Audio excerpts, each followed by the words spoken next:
We left off at the end of our descent as we turn right onto Nolan's Bridge Road and begin our trek north up the Willamette Valley.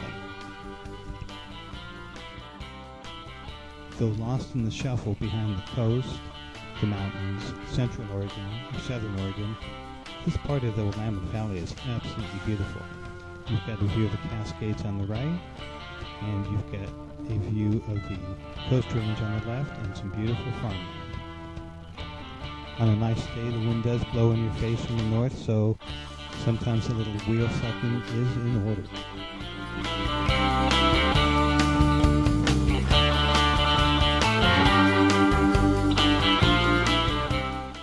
More of those great Oregon Christmas trees.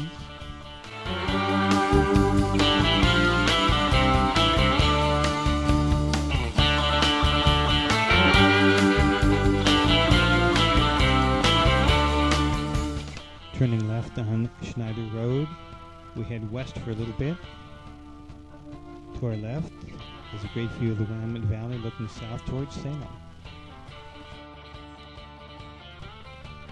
Just to prove that geeks can ride, the guy in the Intel shorts managed to pull a bunch of us through the rolling terrain near Canby. It's great to have the tow, especially since the last 10 miles of the 55-mile loop has a couple of pretty nasty rollers. A few miles later, and we are back at the Canby Fairgrounds for a great lunch put on by Chris King. We're starting the 45-mile loop now. I was pretty encouraged thinking the 45-mile loop would be pretty flat. I even had my own little publicity caravan pulling out from the park.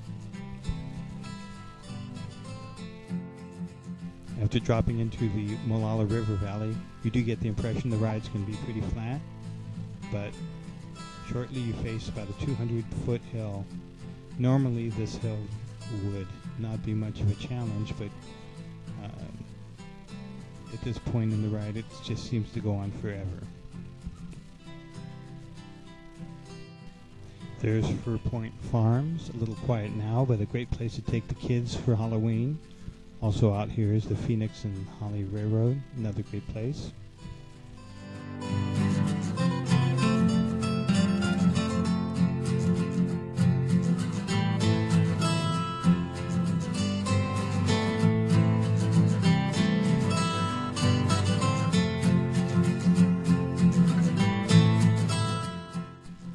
This part of the Willamette Valley also has its own beauty.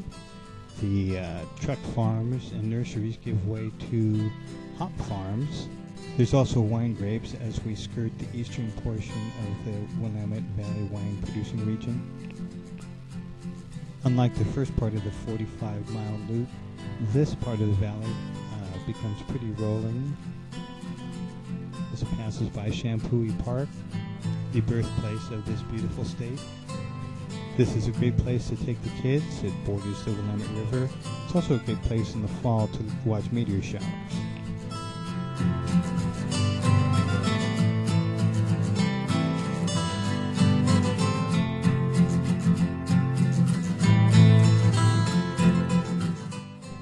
Shortly after passing Shampooey Park, the rollers end for a while as we drop into the bottomlands of the Willamette River.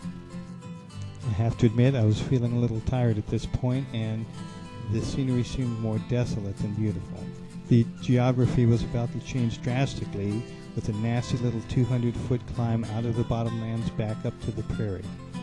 My confidence was not helped when I was buzzed by a turkey vulture at the beginning of the climb. Obviously they can sense the weak and the feeble.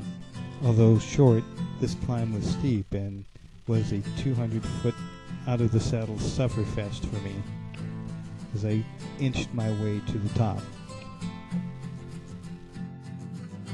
At the top of the climb, we turn left on the Mission Road and start heading east back to Canby. A quiet day in St. Paul. Even the John Deere dealership was empty.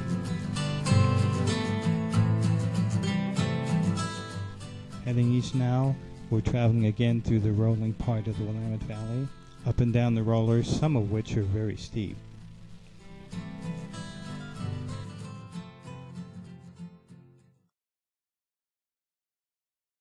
At this point the camera battery was as dead as I felt, so it just quit. So the rest of the ride was filmed on another day when the weather was much nicer.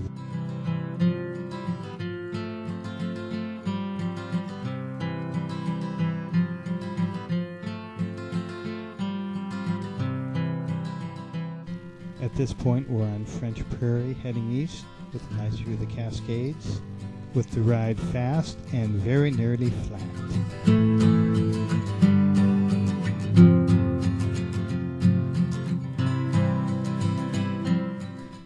I say nearly flat because as you cross French Prairie, you'll be treated to some nice high-speed descents into creek or river bottoms, followed by short leg-breaking climbs back up to the prairie.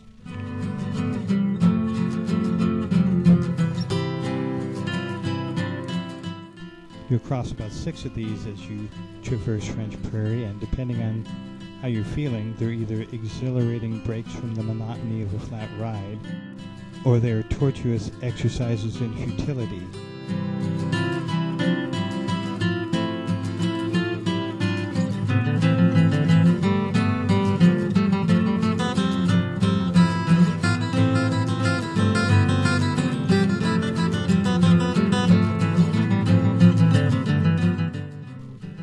However you feel about it, the postcard views of the Willamette Valley will lift your spirits.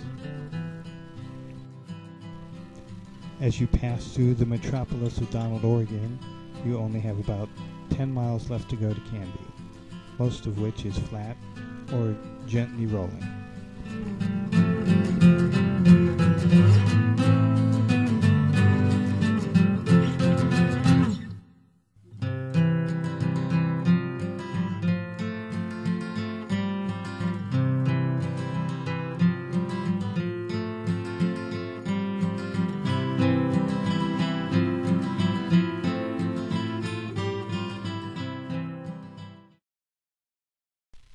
Turn left onto Boone's Ferry Road and you're almost home.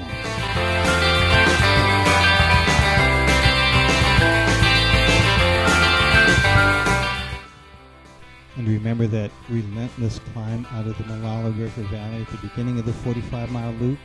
We get all that elevation back now in a nice high-speed descent.